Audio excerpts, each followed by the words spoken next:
right, welcome back, everybody. Should have probably given us more time for lunch, but here we are. Anybody come up with a good definition for third-party opportunities or third-party contractors?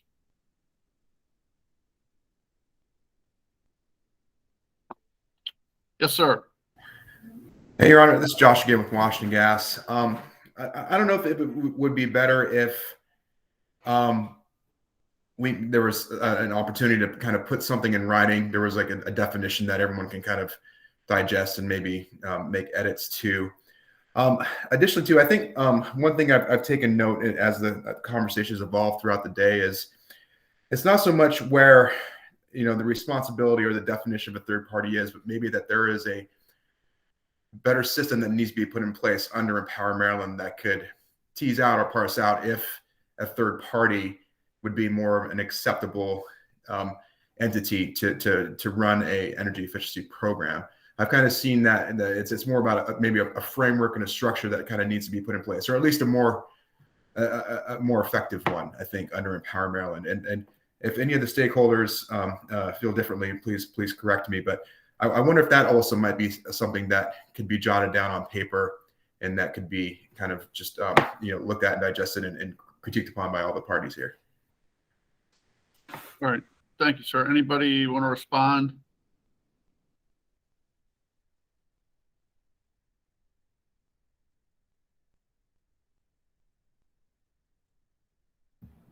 All right. All right. The silence is deafening. All right. Can I ask you to do this then, Josh? I mean, since it was your idea, is that something you might be able to put down and circulate? See what kind of feedback you get. I just had to open my big mouth, didn't I? No good deed goes unpunished. That's why nobody's talking. I'd be happy to start something. Again, I will definitely circulate it first with the joint utilities, and so we can kind of get a consensus built there first, and then be happy to push something out as a joint united front. So sounds good. Thank you, sir. I appreciate that. All right. Anybody else want to weigh in before we jump into legislation?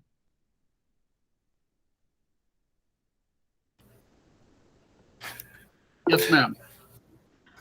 Oh, hi, Lindsay Shaw with Montgomery County. I just want to thank everyone for having a really interesting and kind of conversation and unpacking that. So before we move on, I just wanted to express my appreciation. Well, no, thanks for joining us and thanks for participating, Lindsay. And if that carve out you came up with, if that's something you want to pursue a little further, it might be beneficial to put something in writing and circulate it to the group, and maybe we can circle back to it at a later date. Okay, that seems like a good path forward. All right, thank you, ma'am. Mr. Loper.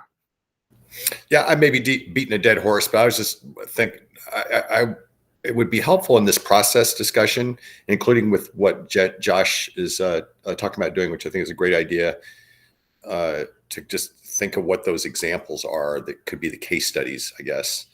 And off the top of my head, based on today, I would be putting on the top 3 on my list would be the code proposals in the last round in the last 3-year cycle, and what happened with that, how well they were, what the hearing was like on those, and whether people were complaining after the utility plans were submitted, et cetera. So what was that, whether that got a fair hearing. Maybe the other one is Jim Gravat's proposal and how that process could be improved for fuel switching, and then on the financing, maybe I think Dylan characterized that as not a good example of success. I think that may just be because I think OPC was not really in favor of that as it evolved. But I don't know, just something specific, and whether the group could agree on what those 3 case studies are that would help Josh and whoever's putting together a kind of debrief that spells out how the process could be improved. Thank you, sir. Dylan. Thank you, Your Honor. Um, Joe, what I appreciate your interest in specifics. I guess I'm concerned about trying to solve the specific cases, because that's not really, I think, what this work group is about. This work group is trying to build a structure so that, you know, we won't have this work group, and then part of what we're saying is we should have more stakeholder engagement, more of a standing process. But setting that aside, I don't want to relitigate those specific examples. They can teach us something about you know, what isn't working. So I'm not disagreeing with that. I just want to make sure that we're not trying to dive into the details of, you know, what you know, why maybe Jim had a bad proposal. Maybe that's that's entirely possible. I doubt it. And no, I do not think that my concern about the financing pilot is because we didn't get everything we want. Absolutely, I think the problem is we spent 5 years saying that financing needs to be part of this, and utilities, will you please, you know, come up with some proposals that work for you? And it was 5 years of no, we're not a bank. So that's the problem. So you know, I can provide some more examples. I think on building codes, you know, we brought ideas forward, we held webinars, and we just didn't, and nothing happened. So there isn't there that's again part of what I don't know what happened there, and that's again part of the concern, is there was sort of a black box. It was sort of like, you know, thanks, that's interesting, and then that's the end of it. So I think there are some lessons to learn from those individual examples, but I don't want to. I think if we problem solve around them too specifically, we'll miss the need, in my view, to create a structure where there's transparency and idea generation and evaluation that's a little bit more robust and inclusive of the ideas that third parties and others bring forward. Hey, Dylan, if I could follow up, you know, you were talking about the black box and the need for transparency. Is it, would one way, I mean, I don't know if it's to fix it, but if you, whatever stakeholder, OPC or whoever makes a proposal, got feedback from, I guess, the utilities as to why a particular program was selected versus one that wasn't, is that something that would help? I don't know that solves the problem, but it might give you a little more, you know, idea as to what the utilities are thinking and why something was selected versus why another one was not. Yeah, I think that would absolutely be helpful. I think it's I think those kinds of feedback mechanisms should happen in the open, and not just be, you know, a phone call that says explaining, you know, why they didn't happen. So I think if that could be constructive if it was in self done in a transparent way. But that doesn't address really the concern, and I'm not totally sure what the right answer is, that the utilities are still the gatekeeper, and you know, maybe if what you're talking about, Your Honor, was paired with a set of more transparent criteria about, you know, what makes a good new idea or what makes for a third party proposal, that would be helpful as well. Yeah, you'd still be in the same boat with the utility deciding, though, right? Yeah, and I think I don't know if Dan's still on, or, you know, if there's I mean, there's always the sort of, if you don't like something, you can take it to the commission. I mean, that's sort of always sort of a generic Right. kind of thing, and that's true, but it's not really how you want to make ongoing decisions. Sure. Yeah, because Yeah. and I know the utilities are obviously selective in what they take, and they don't. And I'm just speaking off the top of my head. I'm sure they don't want things forced on them that they don't want to do, because then they're responsible for it, and if there's problems with it. But that's That's right. right. So I see the issue. I mean, is that something that the utilities would be open to considering in terms of providing feedback on why programs are selected versus ones that are not?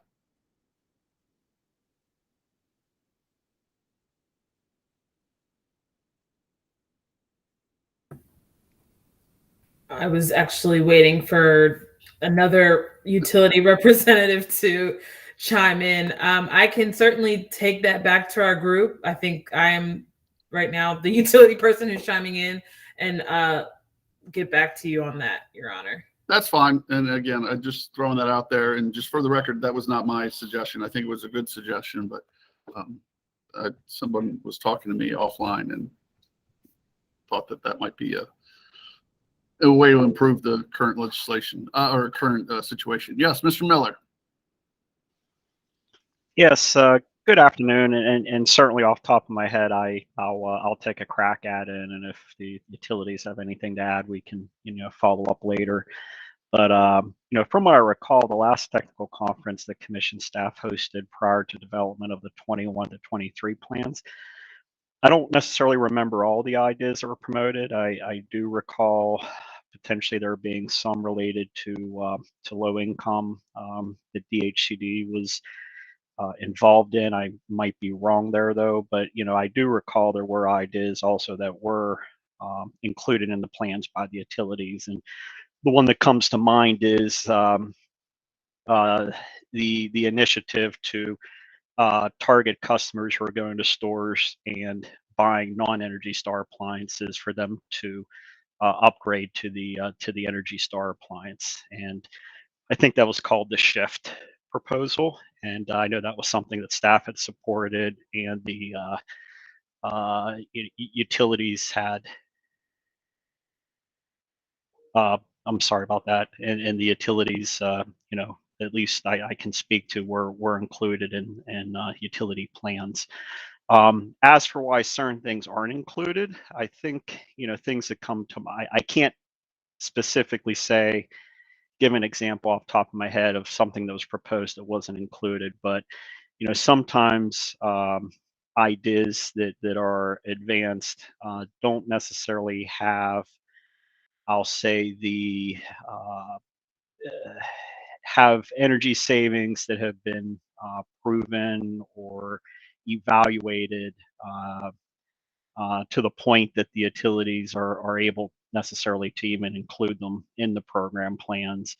And I think another situation could be just cost effectiveness concerns as well.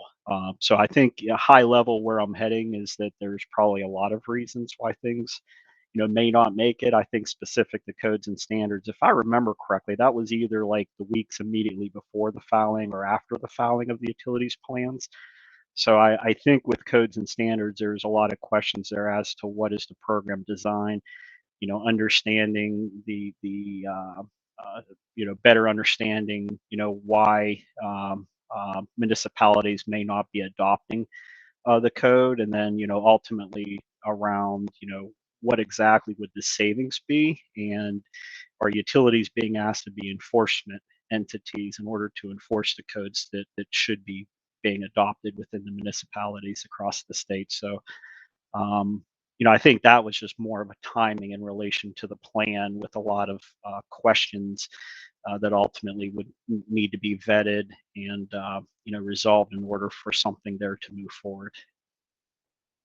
Sure, but like the feedback you just provided, is that something that you could provide to whatever entity is makes a proposal that gets shot down for whatever reason? Is that feedback that you don't give now that you're willing to give in the future? I think that's kind of what Dylan was looking at. Yeah, I think certainly. I know that the technical conference in the past, there's been different conferences where a broader number of projects have come in, and I know staff has taken the lead on being the interface between the utilities and the third party with selecting which proposals come in for further discussion and whatnot. But I think certainly feedback can be provided. I don't have an issue with that or see an issue with that. All right, thank you, sir. You're welcome. All right, anybody else want to weigh in? Does anybody know when the tech conference happens? Is it in the spring? Question mark. That's for Dylan. I have no idea off the top of my head. No, we Yeah, try to have that like in the winter, like first quarter. We'll try to get the letter out in the, let's see if it's, we try to get the program plans started, when those were due to be filed with the commission on September 1st, 2020, we held our technical conference or our work group meeting, really. I don't know if it's a technical conference is the right term for it. We did that in January of 2020, and the letter went out in October to invite proposals. So it's in advance of filing the plans. Okay. Hey, Dan, does staff give any feedback on proposals that aren't selected? No, we weren't. Or on proposals generally? We have internal discussions about rating the proposals. We didn't have a whole lot this time around, so we let everyone do their presentation. In the past, we've had up to like 30 where we kind of did a vetting process to see which ones were. And then if there were too many, we break out a commercial day and a residential day to really, if we really needed to have 2 days, we could do that. But as far as, the process, the utilities, the process, they give presentations, all parties have the opportunity to question, there's question and answer sessions, and then the utilities kind of go ahead and make that decision. We're not aware of what their decision is going to be until we see possibly a draft of their filing or the filing itself. Okay. So we have not sent feedback to any of the parties. Okay. And when you say you vet, I'm sorry, sir. When you vet the programs, is that just internally among staff, or are you also working with utilities on that? That's just our own. Okay. All right. That's what I thought. All right. Mr. Gravatt. Good afternoon, everyone. Jim Gravatt on behalf of the Energy Advocates. I just want to say I think that a couple of Dylan's suggestions, clear criteria for how program proposals will be evaluated is a really important thing. When you put out an RFP, very often it will include, as did the RFP for the potential study, it will include some language about here's how we're going to weight the various aspects of your proposal in making our decision. So that's very transparent. I think feedback is great. EFG often participates in teams that respond to RFPs, and sometimes we don't win. And it's pretty common to call whoever the point of contact is for that decision making and just ask. And there are some things that are confidential and they can't reveal, but just say, is there anything about our proposal that you think would have made it stronger? Or was there something that was really weak that was part of the reason why you didn't select us? It's just learning for next time to be able to be more responsive. So I think that would be helpful. And then I'm also going to, actually, this will probably might get some responses, but OPC made some recommendations for sort of an oversight council for Empower generally. And without going all the way there, just in this instance, it wouldn't be, I don't think, particularly unusual for there to be some representation on a decision-making body, whether they have votes or don't have votes and are just advisory, but to give some input to the utilities about how the different proposals were perceived, to help them consider different perspectives in their decision-making. Thank you. Thank you, sir.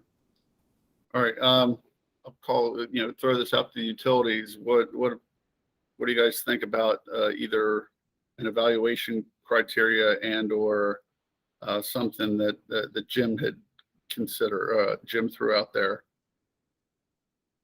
Getting input, if not, I'm sure a vote's probably a non-starter for you, but getting input from other parties.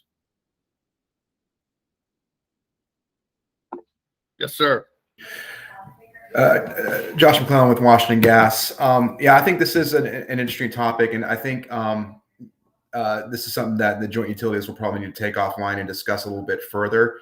But I think it's a point well taken that I think any structure where there is stakeholder interactions, I think there's always areas to improve upon, and always better and more effective and more transparent ways to give and receive feedback, and that could, that not just to a technical conference or a program proposal, but just about everything we do together in terms of work groups and different types of meetings and just different, ways and methods that we use to build consensus. So I don't think it would be entirely objectionable from the utilities to at least take a look at this and see if there are areas for improvement for all stakeholders under Empower Maryland to communicate more effectively with one another. I think of this not as more of just a specific programmatic technical thing, but just an overarching communication engagement process, across, all the entire Empower Maryland spectrum. All right. Well, that sounds positive. Anybody else want to jump in?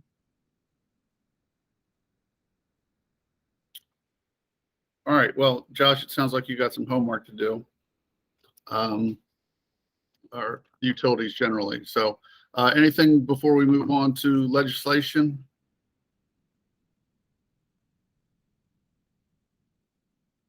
All right. Got a few folks that submitted legislative proposals, more general than anything. Lori, are you out there? Did you want to discuss anything on the utilities position? Laurie did have to jump. Okay. I think our comments are pretty straightforward, very broad. Okay. Agreed. We are open for questions. Okay. Anybody have any questions for the utilities on their legislation comments?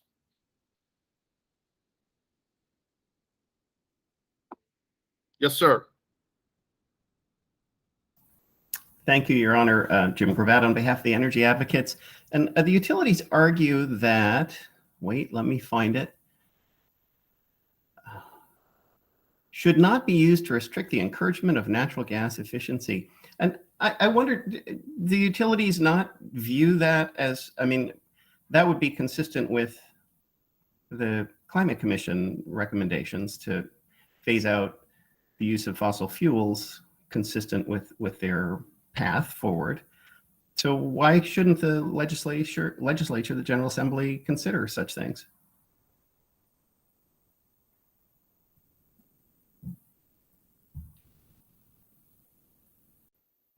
Is it too obvious that the representative from the gas utility chime in first on this? Josh McClellan from Washington Gas. No, I think that's a fair question. I think the way that the joint utilities were looking at this is, first of all, that's exactly what they are from the commission, their recommendations. They have put together some of their own ideas based on criteria and based on some of their research and studies, and have provided recommendations to the General Assembly, to the Maryland state government, to the governor, to whoever, on how we think the state should reduce greenhouse gas emissions. And I think what the point that we're trying to make here is any type of legislation that somehow restricts the a utility or the ability from a single fuel source to reduce consumption and therefore emissions is actually running counter to the state trying to achieve our emission targets. And so, regardless of the fuel source, be it electricity, be it natural gas, as long as that fuel source is running through pipelines, there are opportunities to reduce consumption and therefore emissions. And so if you are phasing out a specific fuel source, then you're mitigating the utility's ability to reduce emissions. Okay, thanks. The state's never going to get to their climate goals, though, right? If we keep burning gas. You don't have to answer that. I'm sorry.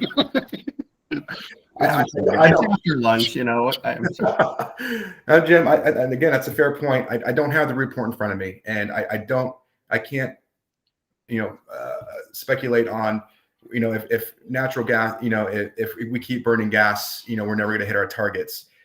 What I do know is, in the absence of an outright ban on natural gas, the utilities need to have an opportunity to reduce emissions through that fuel source. So You know, so that's the point we're getting at here.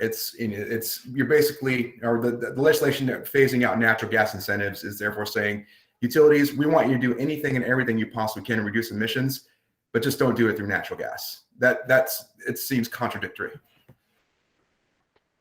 Understood. Thanks, Josh. I've been in the, I worked in the gas industry long enough to remember the days when gas utilities, when they would come around to recognizing the value of energy efficiency programs, it was always because it was a marketing tool. I'm not suggesting that that's how you're thinking of it, but I continue to have that perspective in the back of my mind when I think of these things. So thank you. Thank you, sir. Joe. Yeah, I just have a question, Jim, on that. I totally take your point, but there's no I don't think Maryland planning to mandate that people switch from gas to electric.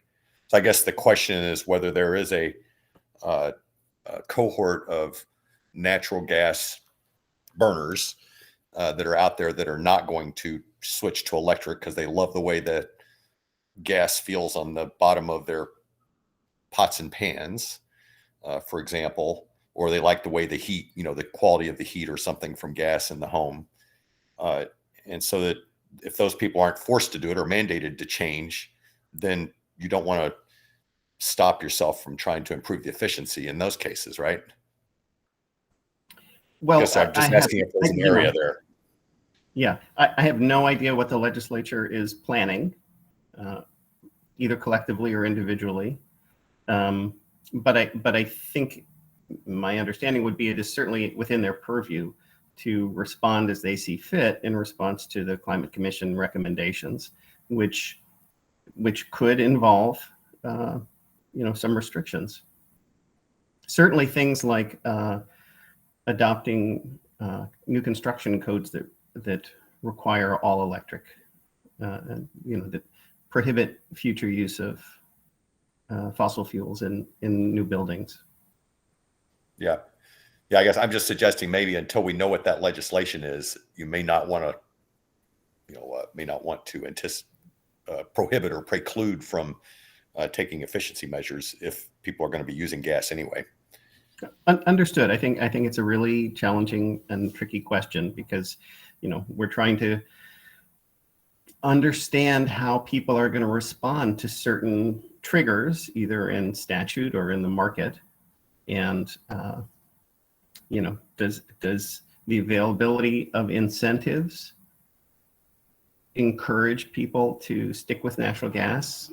If it looks like a better deal to them than the incentives that might be available for going with an electric option? I mean, plausibly, yes. But those are, as you know better than any of us, those are hard questions to answer. Yeah, and by the way, I've dropped my natural gas furnace, but I still have a gas stove. And now there's a Sanford study out today saying, what the methane emissions from that are, and nitrogen oxides and everything else. So yeah, I'd love to see that study if you want to send it. I couldn't get the study. It was in the Post and it's all over the newspapers, but I couldn't actually get a hold of the study yet. But you should go look at the Post or whatever, or I can forward it to you if you want. I will. I believe that gas stoves are banned in New York City in new installations in a year or two.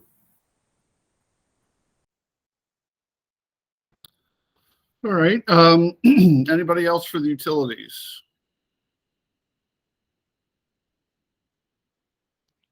All right. OPC, Nicole, did you want to just kind of rest on your comments and take questions? I would say, Your Honor, they're pretty voluminous, but in general, I think everyone's probably read them. I don't want to spend everyone's time summarizing them. So Okay. we're open to questions. All right. Thank you. All right. Fair enough. All right. Who wants to disagree with OPC or question them?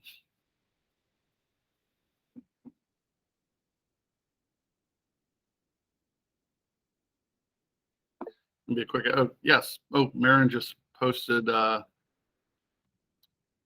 article for you, Jim, on the gas stoves. All right. Anybody have any response to OPC? All right.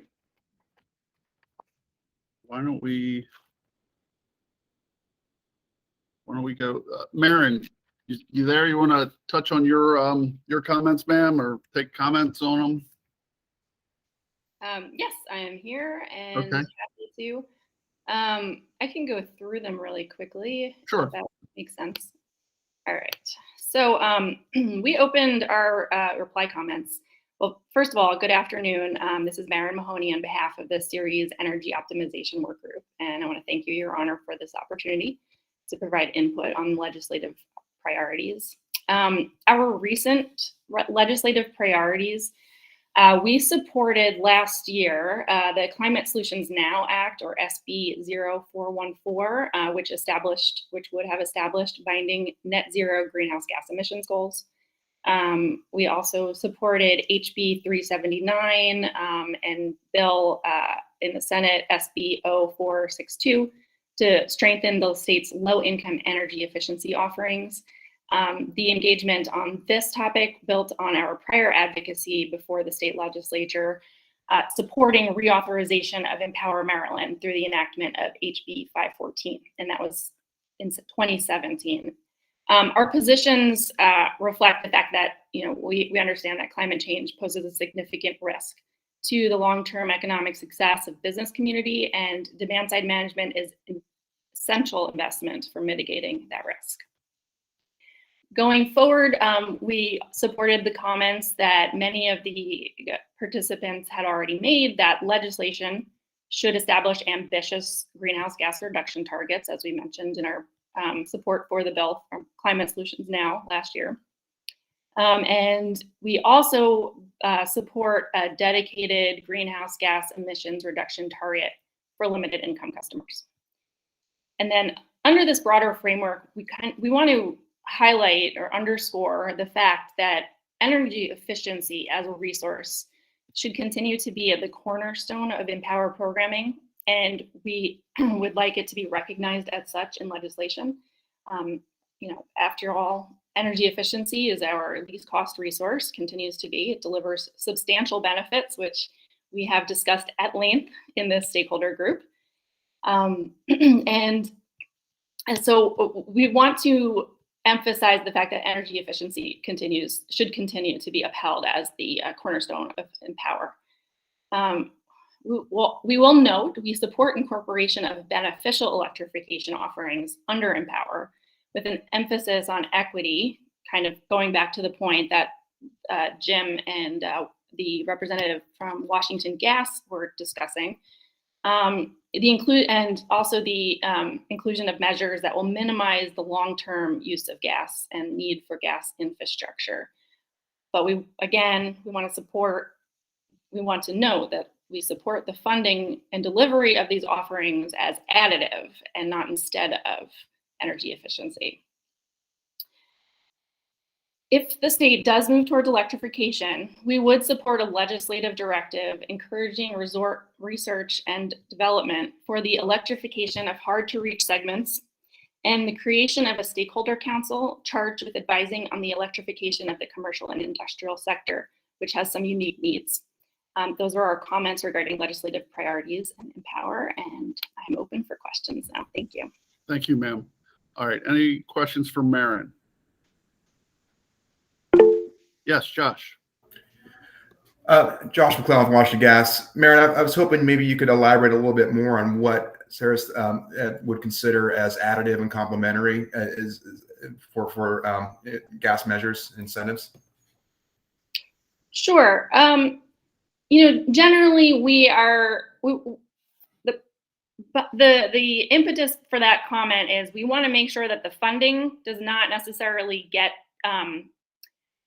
moved. We want to make sure that energy efficiency funding is funded, and that in the let me work through this real fast. Energy efficiency is the least cost resource.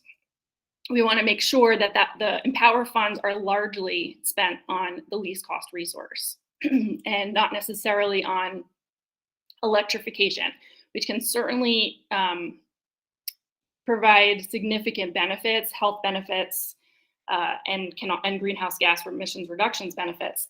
but it can also be very expensive. And we want to make sure that the funding in Empower continues to be dedicated to energy efficiency. Does that answer your question? Sort of. Yeah, I guess I might be interpreting the position a little bit differently. I'm seeing it as more along the lines of you are in support of the funding from ratepayer surcharge funds from across all the utilities to be still available and prevalent in Empower Maryland, but then also having measures in place to phase out natural gas measures. So that's kind of how I'm reading it. Is you want natural gas to go away, but you still want natural gas to pay in Empower Maryland. Is that too far off base? I think, well, it's all it's along a time continuum, right? So it sort of goes hand in hand, I think, with the time frame that we supported in the Climate Solutions Now bill, which would not lead to the immediate disregard of natural gas efficiency investments. But eventually, as I think this is, as Jim sort of mentioned, and it's been a little bit of the elephant in the room, eventually there will be there won't be the need for natural gas if Maryland is going to move towards its climate goals in 2050. But again, that's a time continuum. So yes, we are saying, I think maybe we didn't make that clear enough in our comment that over time there would perhaps not necessarily, and we're not saying you pay into it and then you don't get the program benefits. We're saying that might not be a part of the calculation at all. Does that help at all? I think I'm starting to track where you're at. Thank you. Thank you, sir. Excuse me, Brian. Yeah, Brian Howard with the American Council for an Energy Efficient Economy. Thanks for your comments, and certainly I think a lot of them make a lot of sense and are very sensible from an approach to evolve and where we've been going directionally with the program goals.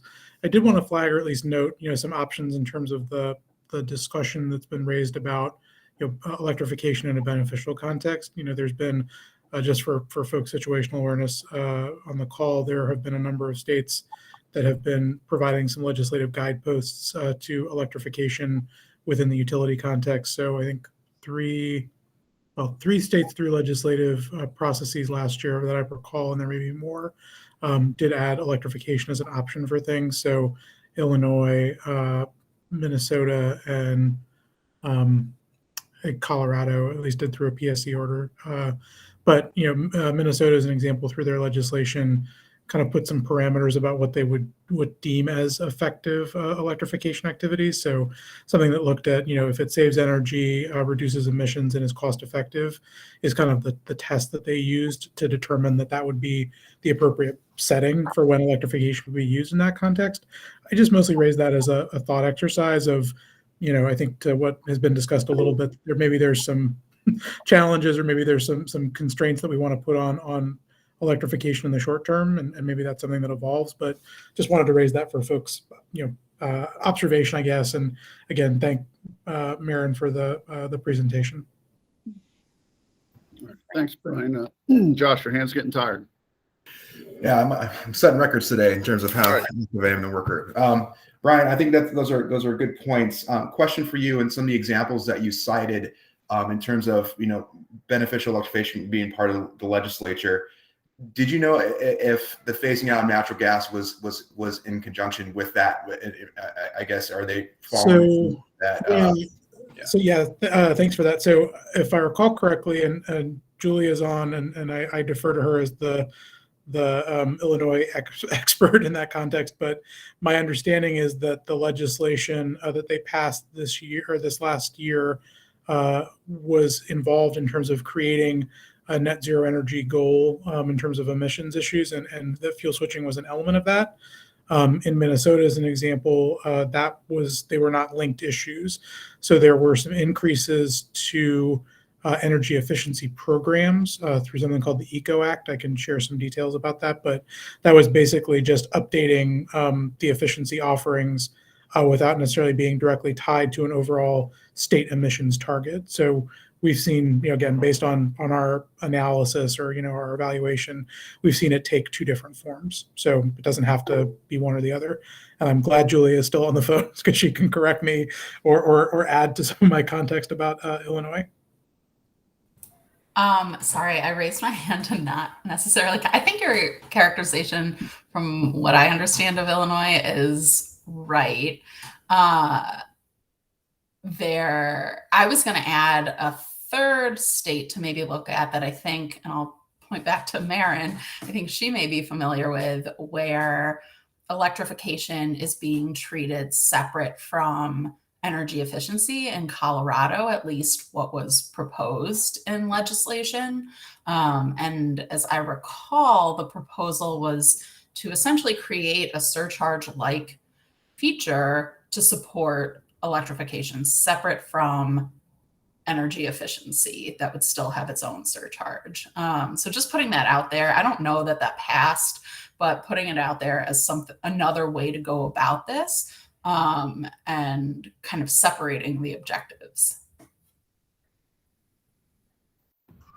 Jump in, please. So Julia and Brian, I guess I'll be just very blunt. To your knowledge, the examples that you cited, is natural gas still part of their energy efficiency portfolios, and are there goals? Oh, yes. Yes, 100%. Okay. Yeah, and sorry, for Minnesota specifically, yeah, that's still part of the portfolio. They actually increased the natural gas efficiency requirements in the legislation, but still proposed that it's there. Okay, thank you for that. Yeah, and Josh, in Illinois, the gas utilities have their 4-year plans for 2022 to 2025 approved, and it's actually the natural gas utilities who I feel like have been at the lead of some of this market transformation work in Illinois. Okay, through their DSM programs. Great, thank you. All right. Thanks, everybody. Anybody else comments on Marin's presentation before we move on? All right, hearing none. Mr. Gravatt. Oh, I'm sorry. Just one more thing. I'll drop a link into the chat about a study that Oracle sponsored for Brattle to do, which was very broadly just looking at what is the total customer, the total impact of customer action, whether it's, choosing to buy an electric vehicle or participating in a DSM program or fuel switching. What is that impact in terms of greenhouse gas emission reductions? And the reason we were looking at this was we kind of wanted to know, what is the relative impact of these things collectively compared to sort of greening the generation side, the supply side of the equation, but then also what is the relative impact of, electrifying the transportation sector compared to energy efficiency, as we've traditionally known it compared to other things. And so it's certainly not to minimize the conversation that we're having, but the beneficial electrification of the home heating sector is a much smaller component than in terms of total greenhouse gas emissions reductions than some of these other things that Maryland's doing on the efficiency front, that I think Maryland hopes to do on the EV adoption front. So we'll put that in the chat for people's consideration. All right, thanks, Julia. All right, Mr. Gravatt, did you want to touch on your comments or just open yourself up for questions? A little of both, if I may. Jim Gravatt on behalf of the efficiency advocates. And I'm just going to mention this, to me, I just can't get over the irony that in some of the big mining states, the electrification focus is on electrifying gas and oil extraction. I'm sure it makes a lot of sense, but it's something about it that's pretty ironic. Okay. So I think our comments on legislation are probably generally not surprising to anyone and pretty straightforward. There are two things I'm just going to mention for the sake of creating controversy.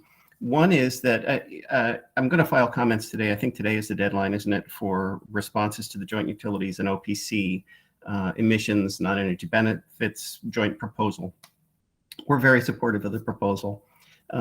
Nevertheless, one of the recommendations here is that, it doesn't say this in the language, but I'm going to say it, to the extent that the General Assembly decides Maryland should reach the climate goals that are proposed through direct action,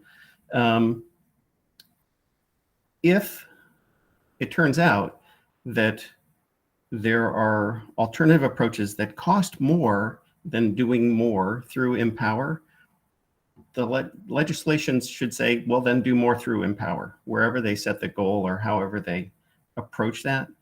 I know that's one of the approaches we talked about, Joe, in terms of cost effectiveness, sort of the, I don't remember what the right term is, but the next, as long as it's cheaper than the next most expensive thing, it's cost effective. I think that should maybe be sort of in the background of whatever the legislature decides.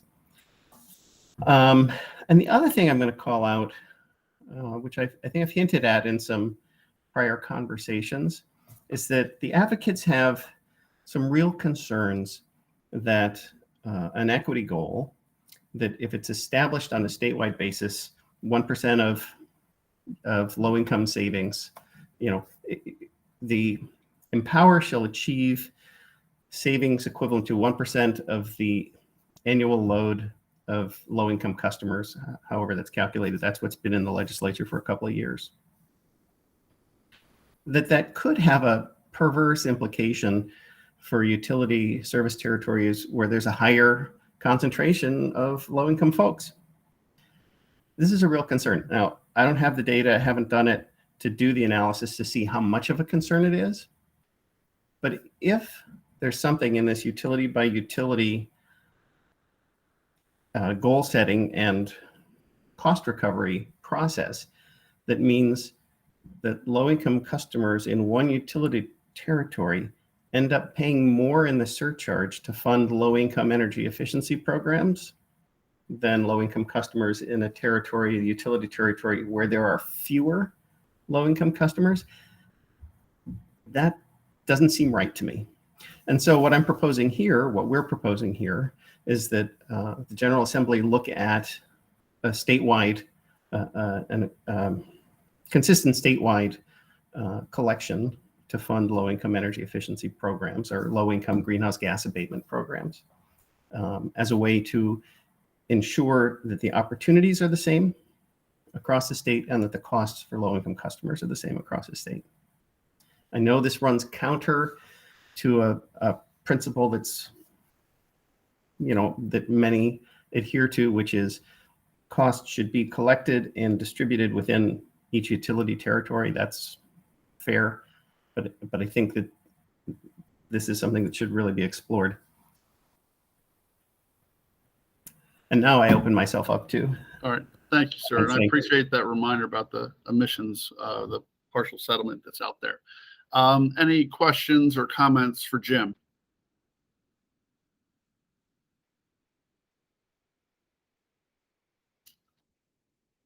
Getting off easy, sir. Oh, no, sorry, I spoke too soon. Not just yet. Raise your hand. All right, Josh, please. I'm just trying to follow the logic here, Jim, with your comments. So it sounds like it would be a concern that utilities that have a higher population of low-income customers, therefore, we would need more in order to service those and serve those customers with energy efficiency programs. There would be a larger bill impact because we would need more funding, and therefore that would have a surcharge impact on those low-income customers. And so you're kind of suggesting that there is an alternative funding approach to meet the needs of these low-income communities? Exactly. Okay.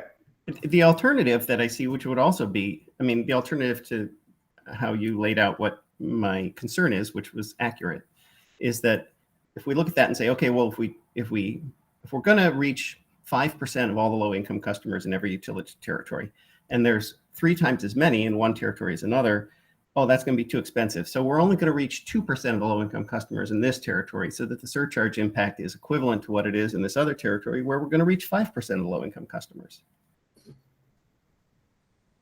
Okay, understood.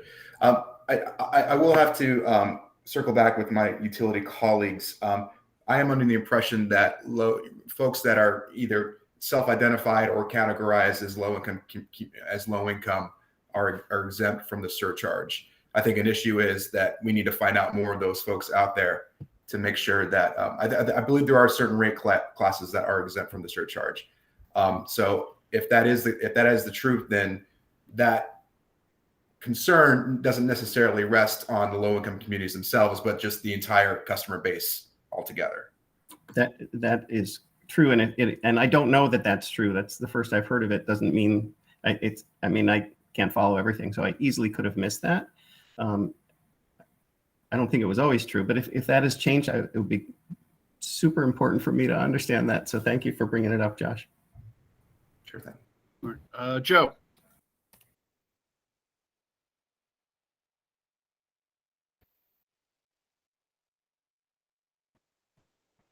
Joe, I love it when you're talking and you're muted. It's a wonderful sound. Yeah, it sounds good, huh, to you? Well, too bad it's off now. So it just occurred to me while you're talking, I'm unclear about, in terms of the goal discussions way back when, and we got this potential study coming up, whether the plan was to develop a goal based on all cost-effective energy efficiency coming out of that potential study versus based on, versus constraining it by some, a dollar cap or what. And so how are exactly going to get right at that? And the reason I wonder, I'm just thinking that that may matter in terms of this a limited income type goal. Because you could have a all cost effective energy efficiency plus a limited income 1%, or the limited income goal could end up could displace, if you used another method besides that, then the limited income goal could displace other efficiency that might be more economical, and thus be contrary to the policy. You could have 2 conflicting policy objectives: equity versus, achieving a GHG goal. I just wondered, and I don't even know. I'm not even sure I'm characterizing it right. It just occurs to me that there could be an issue that needs to be maybe sorted out as you start thinking legislatively. How are you going to write that out? I think you're right. And I'm always happy, Jim, to kind of sort that out with you on the side. If you like, if you think it is an issue and want to talk about it, we can kind of sort it out a little bit. I'm happy to help.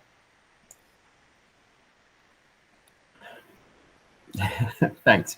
Yeah, I mean, my position, or the advocate's position, I think, would be the state should pursue all cost effective, because by definition, that's in the economic interests of everyone.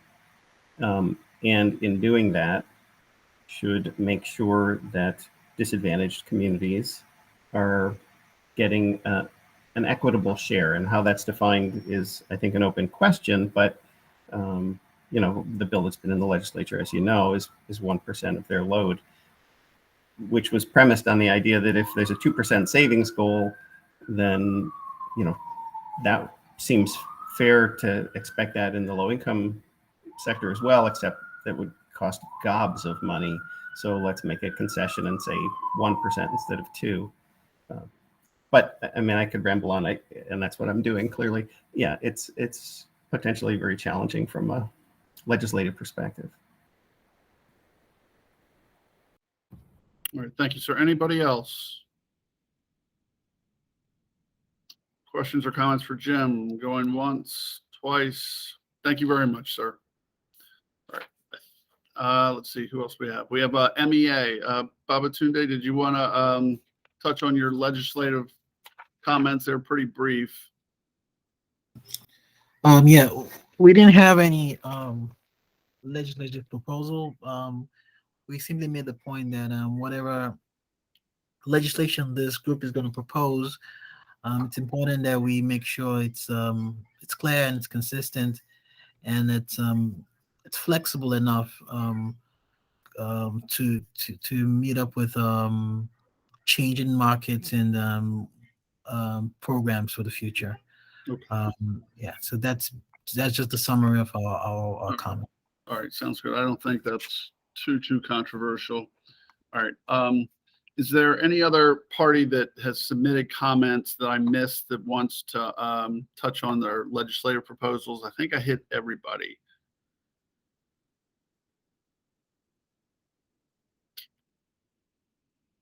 All right. So, all right. So legislation wasn't too bad. All right. I guess my question will be, as far as moving forward, as Jim noted, comments on the partial settlement, they're due today. So we have that to talk about. And we also have some of the things Josh volunteered for in terms of ways to provide feedback, maybe establishing criteria for proposals, things of that nature. He was going to get with the utilities and see if that was something that could be palatable in some form or fashion. Obviously, we can talk about all that stuff next week. I don't know if it'll be enough for a full day, but it may be, depending on the emissions, the settlement discussion on the emissions. I guess my question would be, so we don't lose a week, is it too much to ask parties to submit comments on our last subject on Thursday as well? And we can have reply comments, maybe the Tuesday following, but just so we don't lose a week. Is that something that's going to be doable for the parties? I don't want to pile on, but at the same time, I don't want to lose another week because I know we still have some things to circle back on. Yes, sir. Your Honor, just to clarify, for the various task and action items, have everything wrapped up by next Tuesday?